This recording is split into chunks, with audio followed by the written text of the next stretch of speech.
Jean-Luc Mélenchon, nous vous avons dit que Sénégal, lobby LGBT dañ ko wutal un calendrier, un agenda spécial ndax dëgër bopp gi Sénégal dëgër bopp. Beaucoup de pays qui nous entourent sukk nañu jébbalu joxoon naa leen la liste à commencer par le Gabon ba ci Cap-Vert qui ont légalisé l'homosexualité. Sénégal jaaxal leen ba taxoon na vers la fin du régime du président Macky Sall waxoon naa leen ne cette chef de mission d'observation de l'Union européenne, nous la récusons, nous la dénonçons et nous avons exigé son expulsion. Sa vie privée ne nous intéresse pas. Lesbienne la bi muy ñëw farul lesbienne am la àndal ànd sek ñàkk jom gu mat sëkk bras dessus bras dessous comme monsieur ak madame bu ma yeboone sax madame ak madame di doxantu dans le hall de l'hôtel. Ça suñu yoon new ci c'est sa vie privée. Waaye erreur bi état Macky Sall def ba leen Jamra alerté ne leen kii nar a ñëw comme chef de mission électorale de l'Union européenne na ngeen bàyyi xel ne ni Assemblée nationale Sénégal amee groupe parlementaire Yewwi groupe parlementaire Wallu groupe parlementaire Benno Bokk Yaakaar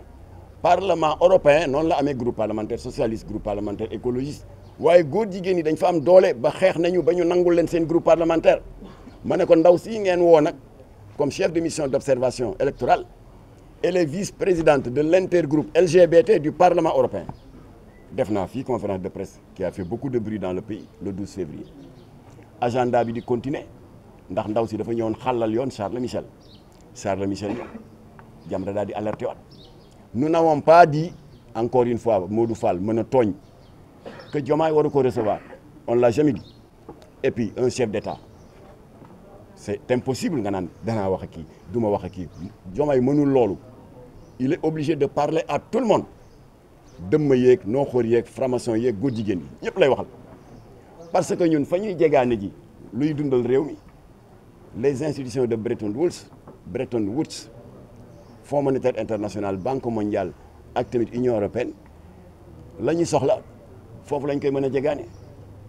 di fay salaire yi di jënd ay engrais di compenser nos déficits budgétaires te kuréel yooyu dafa fees dell ki franc-maçon ak góor jigéen soo nee doo wax ak ñoom yaa ngi may dégg bu baax oustaz Modou Fall soo nee du ma wax ak ñoom tu vas crever de faim parce que Sénégal dafa ndóol on vit sous perfusion kon Diomaye foog mu wax ak ñëpp waaye dañu ko nekk kii nga recevoir mooy xalif général lu kullu góor jigéen Europe occidentale libre nañ ci kii nga recevoir mooy ka nga xam ne ni dem si yàlla si Ambroise Gomis créé woon Miss Sénégal Miss Jongama lobby LGBT à Anvers dañu créé 2 distinctions à part Miss lesbienne créé nañu Mr Gay kan mooy président jury bi Charles Michel am nañ droit wax ko Diomaye kan mooy Charles Michel mooy bi nga xamee nii y a une vague de légalisation du mariage homosexuel en France en Europe ba France daal di ubbi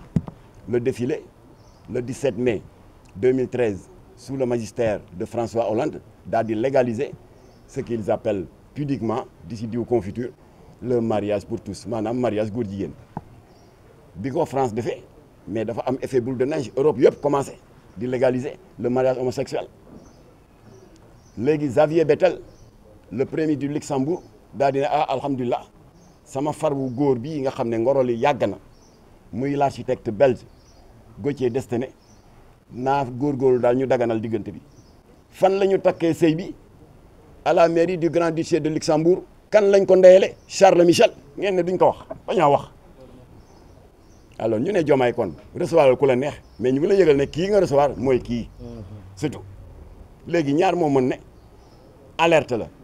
mu dégg ko ak nu mu ko mën a déggee mu sàggane ko ñun ñu xam ne suñu jaan wàcce na te bu ñu tëddee nous allons dormir tranquille alors kon nag yooyu yëpp jaar na fi mais bii li tax Jamra décidé ànd ak 8 organisations alliées xeex ak ñoom parce que rôle état bi la mais l'état ne le fait pas ñu ngi toog rek bàyyi lobby yi di dérouler seen agenda rek ba pare nous avons décidé def une tournée nationale def ko suñu xeexu bopp avec nos 8 alliés waaye yokku na j'ai d'autres listes defe naa egg nañ 15 parce que j'ai mis sur la page Facebook que la liste reste ouverte alors li waral ñu jël boobu décision am boobu détermination c'est parce que ki ñëwoon poser le 3e jalon di Jean-Luc Mélenchon en plus du fait mu bokk ci bàjjenu góor yu gën a siiw ci lobby LGBT en plus de ça kilifa la au niveau de la GOF le Grand Orient de France qui est la loge maçonnique la plus islamophobe d'Europe xale yi yéen na ngi fii mënuma leen nax ci dara xam ngeen ne la franc-maçonnerie est d'origine anglo-saxonne waaye ba ñu demee ba au début du XVIIIe siècle dafa am scission une branche dissidente daal di dem Europe de l'Est tasaaroo fa et parmi ces fractions mu am benn bu juddu bu tudd GOF le Grand Orient de France qui est né l'an 1776 waaye branche dissidente boobu comme que dafa bari ay góor jigéen ak ay communistes lan la ñu njëkk a def dañu jël la constitution originale de la franc-maçonnerie originelle jël préambule bi déglu leen bu baax ngeen xam kuy Mélenchon daal di effacer toute référence à Dieu et à l'immortalité de l'âme loolu la njëkk a def parce que franc-maçonnerie originelle balaa ñu daan ubbi seen i assises ak seen i travaux dañuy jàng ay aaya bu Injiil bu Yonent Yàlla Iisaa maanaam les évangiles et la Bible waaye branche dissidente bi Mélenchon bokk mu di le Grand Orient de France ba scission amee dañuy jëlaat constitution bi tëggaat ko effacer si toute référence à Dieu et à l'immortalité de l'âme et en place de quoi ñu remplacer ko par le concept de la liberté de conscience absolue ñu ne leen waaw luy liberté de conscience absolue ils ont fait beaucoup d'interviews dans les médias daal ne waaw l'autre humain est quelqu'un de une créature magnifique dara waru koo tënk il doit pas être enchaîné par des dogmes philosophiques et religieux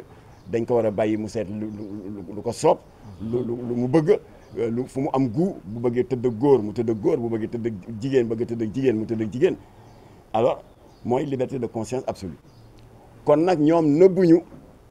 leur volonté de créer une société sans Dieu le Grand Orient de France te jëfee nañu ko naka kan mooy bàkkoo l'interdiction du port du voile en France le Grand Orient de France bi Jean-Luc Mélenchon bokk ana yan franc-maçon ñoom ñooy bàkkoo la destruction de tous les minarets jàkk yi am France yëpp minaret c'est interdit parce que pour des raisons d'esthétique architecturale ñan ñoo koy bàkkoo kuréelu Jean-Luc Mélenchon du Grand Orient de France ñan ñooy bàkkoo la loi Simone Veil de 1975 qui légalise l'avortement yàq biir ñoom Jean-Luc Mélenchon bu Grand Orient de France ñan ñooy bàkkoo d'avoir tordu la main au président François Hollande ba le 17 mai 2013 ñu daal di légaliser le mariage homosexuel c'est le Grand Orient de Jean-Luc Mélenchon kooku la ñu recevoir fii dans ce haut temple du savoir mu ñëw intoxiqué xale yi yàq seen xol wàññi seen iman tilimal seen tawxiid yéen bëgg a Jamra noppi ñu noppi loolu waral nag ñoom bañ ko recevoir ku wax feeñ dans ce temple du savoir de université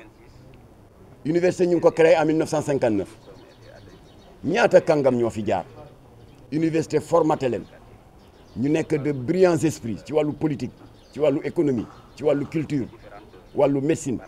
Léopold Sédar Senghor fii la jaar Maître Lamine Gueye jaar na fi Cheikh Anta Diop jaar na fi Mamadou Dia fii la jaar ndem si yàlla si Omar Blondin Diop kenn mënu leen compter ba ñu jeex des éminences grises yoo xam ne université bi moo leen tabb un temple du savoir nga xam ne lan mooy vocation mooy ubbi dënnu étudiants yi jëmbat ci ay xam-xam ak jikko yu baax looloo tax université jóg Jean-Luc Mélenchon ñëw nag ak mbalitam tiim xale yi di ko déglu mu daal di dérouler sans vergogne un prosélytisme malsain ponctué d'une propagande ouverte en faveur de l'idéologie LGBT renforcée par une apologie ouverte de l'homosexualité te wax na ko ci kàddoom fa gën a dënn bi ci waxin dal di ne j'ai été le premier législateur maanaam le premier député français à avoir déposé un texte de loi allant dans le sens de la légalisation du mariage homosexuel te nee na cette liberté d'amour maanaam góor ñu may ko droit mu bëgganteeg góor ba sëy way mën cee am nee na cette liberté d'amour devrait être ouverte à tous sous un tonnerre d'applaudissements des élèves et des étudiants. Pendant ce temps dans la même séquence recteur bi jël kaddu pour wax ak xale yi seen njariñ les défis académiques qu'il doit relever ñu yuuxoo ko ci laa ne notre pays est en danger kii moo gën a dangereux Maline Anna Borg chef de mission électorale bi nga xam ne lesbienne la vice-présidente n'est-ce pas de l'interview LGBT du Parlement moo gën a dangereux Charles Michel bi Diomaye recevoir woon moom mi nga xam ne moom la ñu ndeyale woon sëyu góor jigéen ba lay nekk France Luxembourg Xavier Bettel moo leen gën a dangereux fuuf ndax dafa bokk ci ñi nga xam ne c'est les théoriciens de la construction d'une société sans Dieu qui a toujours été prônée par le Grand Orient de France dont il est un des membres éminents ku ma sa gis li tubaab buy ñëw di tagg ak di rafetal ngóor jigéen nga tàcc ko koo xam ne doomu réew mi la directeur université bi di la wax sa njariñ sa avenir les défis académiques qu'il faut relever nga yuuxoo ko le pays est en danger il y a un renversement de tendance un retournement de rôle qui risque de mener notre pays à la destruction moo tax Jamra jóg te du ñu teggeti tànk mukk tànk askanu Sénégal amuñu lu ñu bëgg